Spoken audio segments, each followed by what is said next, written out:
पहिलेच्या काळात राणीच्या पोटातून राजा जन्मास यायचा, पण ज्या दिवशी बाबासाहेब आंबेडकरांनी या देशाचं संविधान लिहिलं, मतपेटीतून राजा निर्माण होऊन राहिला. ताकद आहे बाबासाहेबाची.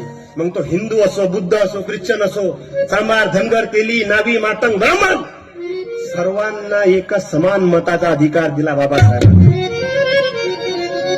पण आम्ही किंमत नाही केली मताची. एक म्हैस जर घ्यायला मार्केटमध्ये जाण तर 80,000 रुपयाची म्हैस आहे.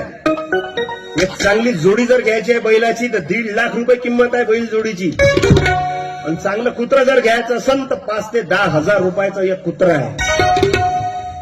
आणि काही मुर्दाळ लोक आपलं मत विकते 500 रुपयात.